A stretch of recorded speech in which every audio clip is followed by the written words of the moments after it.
सर्वात पहिले तर स्वरूपाच किचनमध्ये तुमच्या सर्वांचं खूप खूप मनापासून स्वागत. तर आज आपण बनवतोय घरच्याच सामानामधून बेसनची नानकटाई. जर तुम्हाला बेसनचे लाडू खायचे असतील तर तुम्ही ही नानकटाई घरच्या घरी बनवू शकता. तुम्हाला बेसनच्या लाडूची आठवणसुद्धा येणार नाही. तर हे बघा, एकदम सुपर सॉफ्ट आणि टेस्टी अशी नानकटाई इथे बनवून आपली तयार झालेली आहे. तर चला पटकन रेसिपीला सुरुवात करूया.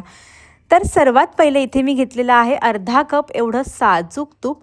तुमच्या आवडीप्रमाणे तुम्ही इकडे अर्धा डालडा आणि अर्धं तूप असं घेतलं तरीसुद्धा चालेल.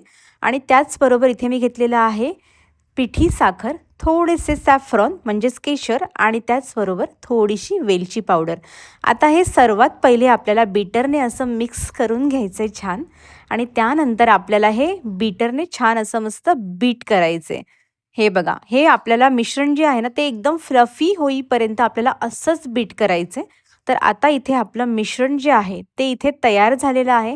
आता हे मिश्रण आपण एका साईडला ठेवून देऊया. त्यानंतर आता इथे आपल्याला घ्यायचं आहे अजून एक बाऊल. त्यामध्ये आपल्याला घालायचं आहे, ह्या बाऊलमध्ये 1 कप बेसन, त्याचबरोबर बेकिंग पावडर, बेकिंग सोडा.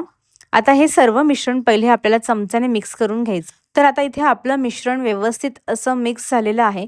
आता हे मिश्रण आपल्याला तूप आणि साखरेच्या मिश्रणाबरोबर एकत्र करून घ्यायचे. तर हे बघा, आता मी सर्व मिश्रण यामध्ये घालून घेते आणि सर्वात पहिले आपल्याला हे आता स्पॅच्युलाने हलक्या हाताने असं मिक्स करून घ्यायचे.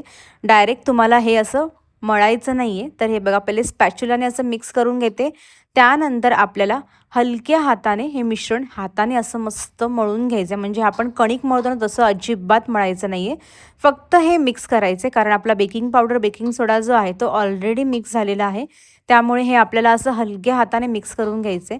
त्यानंतर असा छोटासा गोळा घ्यायचा आहे आणि घरातला तुमचा जो पण चमचा असेल त्या चमचाने याचं मेजरमेंट घ्यायचे, जेणेकरून आपल्या नानकट्या सर्व अशा एकसारख्या होतील. आता माझ्याकडे हे मेजरमेंट स्पून होते, म्हणून मी ह्यामध्ये घालून हे एक एक असं नानकट्यांचं माप करून घेते. तर हे बघा, एक एक गोळा घेऊन आपल्याला हा सर्वात पहिले स्मूथ करून घ्यायचा आहे. म्हणजेच पेढ्यासारखा हा मस्त गोल गोल करून घ्यायचा आहे, जेणेकरून आपल्या नानकट्यांना जास्त क्रॅक्स पडणार नाही. तर आता मी ह्याला पेढ्यांसारखं मधून असा एक खड्डा करून घेते. तुम्हाला आवडेल ती डिझाईन तुम्ही इथे करू शकता. तर अशाच नानकट्या आपल्या सर्व इथे बनवून घ्यायच्या आहेत, म्हणजे आपल्या नानकट्या सर्व अशा एकसारख्या होतील.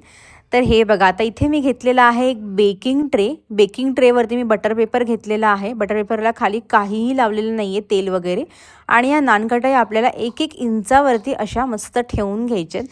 आता यावर गार्निशिंग करायला इकडे मी थोडीशी बदामाची पावडर आणि वेलची पूड जी आहे ती इथे घालते. त्याचबरोबर इथे माझ्याकडे आहेत रोज पेटल, ते सुद्धा. त्यानंतर आपल्याला हलक्या हाताने असं मस्त प्रेस करून घ्यायचे. आता आपल्या सर्व नानकट्या इथे बनून तयार झालेल्या आहेत, तुम्ही बघू शकता. तर चला आता आपण या बेक करून घेऊया 15 ते 17 मिनिटावरती 160 डिग्री सेल्सिअसला. तर इथे मी ओव्हन पहिलेच प्रीहीट करून घेतलं आणि इथे मी दोन्ही रॉड ऑन केलेले आहेत. त्याचबरोबर इथे मी घातलेले आहे नानकटाई मिडल रॅकला. तर आता आपण चेक करूया. हे बघा, आपल्या नानकट्या 17 मिनिटानंतर केवढ्या अशा मस्त छान फुललेल्या आहेत, तुम्ही बघू शकता इथे.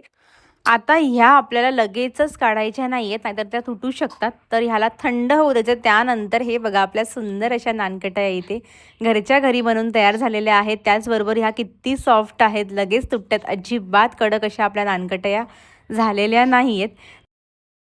तर आहे की नाही एकदम साधी आणि सोपी रेसिपी, ते पण घरच्याच सामानामधून.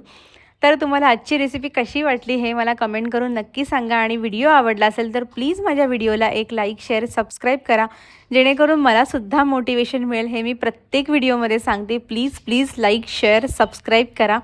तर चला परत भेटूया अशा एका छान रेसिपीबरोबर. तोपर्यंत असंच छान छान खात राहा आणि स्वरूपास किचनला बघत राहा.